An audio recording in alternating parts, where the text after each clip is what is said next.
नमस्ते मित्रों, मेरे YouTube चैनल में आपका बहुत बहुत स्वागत है। आज मैं आपको तीसरे अध्याय की कथा सुनाऊंगी। इस तीसरे अध्याय में मलमास का अपमानित होना वर्णन किया गया है। ध्यानपूर्वक कथा पूरी सुने। तीसरा अध्याय प्रारंभ। मलमास का अपमान के कारण दुखी होना। ऋषिगण बोले, हे सूत जी, युधिष्ठिर के मित्र नारायण ने नारद जी से जो उत्तम वाक्य कहे वह हमें विस्तार से सुनाइए। सूत जी बोले, हे ऋषियों, नारायण भगवान ने नारद जी से जो सुंदर वचन कहे वे जैसे सुने हैं वैसे कहता हूँ, एकाग्रचित होकर सुनो। श्री नारायण बोले, हे नारद, भगवान श्री कृष्ण ने राजा युधिष्ठिर से जो कहा था वही मैं कहता हूँ। एक समय धर्मराज युधिष्ठिर दुर्योधन आदि के छल से जुए में हार गए थे और बड़े बड़े महारथियों के सामने ही दुष्ट दुशासन ने अग्निकुंड से उत्पन्न हुई परायण द्रौपदी के बालों को पकड़कर घसीटते हुए जब साड़ी खींचने लगा तब श्री कृष्ण ने उनकी रक्षा की। तत्पश्चात युधिष्ठिर आदि पांडव राज्य छोड़कर काम्यक वन को चले गए। वहां पांडव लोग वनवासियों की भांति रहने लगे, फल खाकर अत्यंत दुख पाते हुए रहने लगे।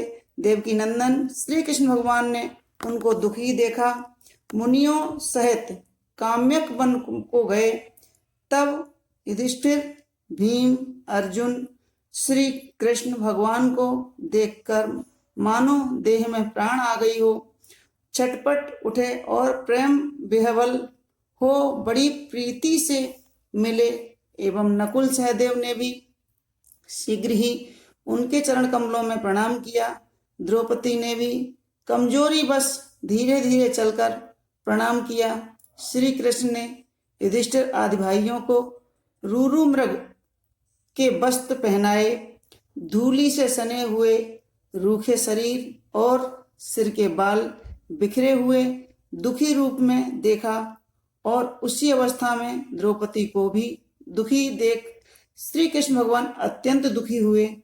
तब विश्वात्मा भक्त वत्सल भगवान ने धृतराष्ट्र के दुर्योधन आदि सब पुत्रों को भस्म करने के लिए कोप किया। तब उनकी भ्रुकुटी टेढ़ी हो गई, आंखें चढ़ गईं, करोड़ों महाकाल जैसे उनका मुख विकराल हो गया, मानो प्रलय काल की अग्नि की लपटें उठी हों। दांतों को पीसते हुए ऐसा प्रतीत होने लगा मानो त्रिलोकी को अभी भस्म कर देंगे। जिस प्रकार सीता जी के वियोग में संतृप्त होकर रामचंद्र जी को रावण पर क्रोध आया था, उसी प्रकार श्री कृष्ण का स्वरूप हो गया। तब अर्जुन श्री कृष्ण भगवान के इस स्वरूप को देखकर भय से थरथर कांप उठा और दोनों हाथ जोड़कर युधिष्ठिर तथा द्रौपदी सहित सब उनको प्रसन्न करने के स्तुति करने लगे। अर्जुन बोले, हे कृष्ण, हे जगन्नाथ, हे नाथ, मैं जगत से बाहर नहीं हूँ। हे जगत के रक्षक, आप मेरी रक्षा करिए। जिसके दृष्टि टेढ़ी होने मात्र से ब्रह्मा का भी पतन हो जाता है, उनके कोप से क्या नहीं हो सकता, यह कौन नहीं जानता। अतः हे जगतपते, आप संहार करने वाले अपने क्रोध को त्यागिए। आपके क्रोध से संसार में प्रलय हो जाएगी। आप सब तत्वों के ज्ञाता, सब कारणों के कारण स्वरूप, वेद वेदांग के बीच के भी बीज हैं। ईश्वर श्री कृष्ण में आपको नमस्कार करता हूँ। आप ही चराचर जगत के उत्पन्न करता, सब मंगलों के मांगल्य बीज स्वरूप हैं, सनातन हैं। आप अपने रचे हुए विश्व का एक व्यक्ति के अपराध के कारण क्या नाश करोगे? ऐसा कौन होगा जो एक मच्छर को मारने के लिए अपना ही घर भस्म कर देगा? श्री नारायण नारद जी से बोले, शत्रुओं को मारने वाले अर्जुन ने जनार्दन श्री कृष्ण से ऐसा कहे हाथ जोड़ नमस्कार किया।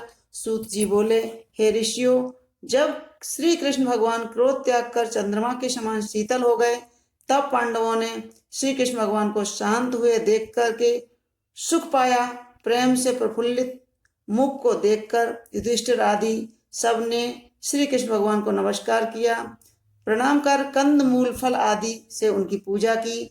श्री नारायण बोले, दीनबंधु भक्त वत्सल श्री कृष्ण भगवान को प्रसन्न जान प्रेम मगन हो सिर झुकाकर हाथ जोड़ अर्जुन ने बार बार प्रणाम किया और भगवान से उन्हीं प्रश्नों के विषय में पूछा जिन प्रश्नों को आपने हमसे पूछा है। अर्जुन के इस प्रकार के प्रश्नों को सुनकर श्री कृष्ण एक घड़ी मन में विचार कर मित्र पांडवों और पतिव्रता द्रौपदी को ढाढ़स बंधाकर हितकारक वचन बोले, हे महाराज, हे शत्रुओं के लिए अजय, अब मेरा उत्तर सुनो। तुमने ऐसा अपूर्व प्रश्न किया है जिसका उत्तर देने में मैं समर्थ नहीं हूं। यद्यपि इस प्रश्न का उत्तर गूढ़ से भी गूढ़ है और ऋषियों को भी अगम्य है, तो भी हे अर्जुन, मैं तुम्हारी मित्रता और भक्ति के कारणवश अवश्य ही बताऊंगा। हे पांडवों, इसका उत्तर बड़ा पेचीदा है, अतः क्रम से सुनो।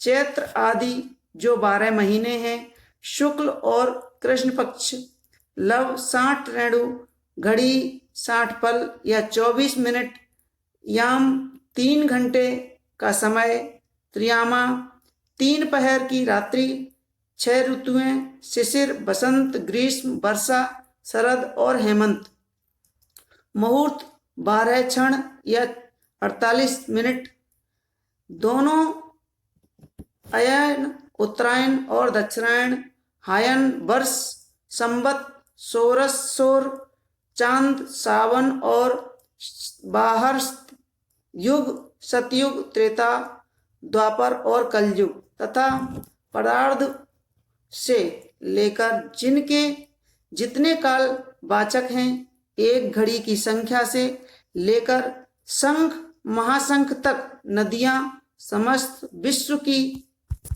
सप्त सागर, क्षीर सागर, लवण सागर, दधि सागर, घृत सागर, सुरा सागर, इच्छु सागर, स्वादु सागर, हृद, अगाध, जल वाले कुंड, कालिय दह आदि प्रसिद्ध कूप, सब विश्व के कुएं, पावी, बावलिया, पल्लव, निर्झर, झरने, तालाएं, औषधियां, अनेक प्रकार के वृक्ष, बांस, विधि जाति के पेड़, पीपल, बरगद, नीम, गूगल, पारिजात आदि वनस्पति, बिना फूले लगे उगने लग वाले पेड़, नगर, गांव, गिरी, समूह, गोवर्धन, द्रोण आदि पुरियां, पुण्य पत्तन, ऋषि पतन आदि, ये सभी मूर्तिमान हैं जो अपने विशिष्ट गुणों से पूजे जाते हैं। उनमें ऐसा कोई नहीं जो अपने अपने अधिष्ठाता देवों से वर्जित हो। वे सब अपने अपने समय से पूजे जाते हैं, पर फलदाता होते हैं। अपने अपने स्वामी के संयोग के माध्यम से वे सभी सौभाग्यशाली हैं। हे अर्जुन, कदाचित उस समय अधिक मास आया, उनको सब लोग असहाय, निंदित, अपूज्य, मलमास, रवि, कांति से वर्जित ऐसा कहते थे। मल रूप होने से अछूत और शुभ कर्मों के लिए निंदित होने के कारण कांतिहीन, निरुद्योगी, अत्यंत दुखी, थकित शरीर, चिंता से घिरा, मन मलिन, मुर्दा की तरह हृदय में धैर्य धारण कर मलमास मेरी शरण में वैकुंठ में जहाँ मैं रहता हूँ वहीं पहुँचा। अंतर्ग्रह में गया हुआ वह मुझको विनीत भाव से दिखाई दिया। तब अमूल्य रत्नों से जड़ित सुवर्ण के सिंहासन पर बैठा हुआ मुझे देखकर वह दंडवत करके विनीत हाथ से हाथ जोड़ करके नेत्रों में आंसुओं को छोड़ता हुआ धैर्य धारण कर गदगद वाणी से प्रार्थना करने लगा। सूत जी बोले, इस प्रकार वह नारायण कहकर शांत हो गया। तब नारद जी यह सुनकर फिर नारायण से कहने लगा, कि अधिक मास जगत के पापों को हरने वाले योगियों को भी दुर्लभ भक्ति से प्राप्त होने वाले पूर्ण रूप विष्णु के पवित्र लोक में जाकर संसार को अभय देने वाले ब्रह्म रूप मुकुंद के पद कमल की तरह शरण पाकर क्या बोला सो सुनिए। तो मित्रों, अधिक मास का भगवान की शरण जाने के बाद कैसे पवित्र हुआ है, यह सब कथा मैं आपको चौथे अध्याय में सुनाऊंगी। आपको कैसा लगा हमारा यह वीडियो हमें कमेंट्स बॉक्स में अवश्य लिखें। हमारे वीडियो को लाइक करें, शेयर करें और सब्सक्राइब करें। धन्यवाद।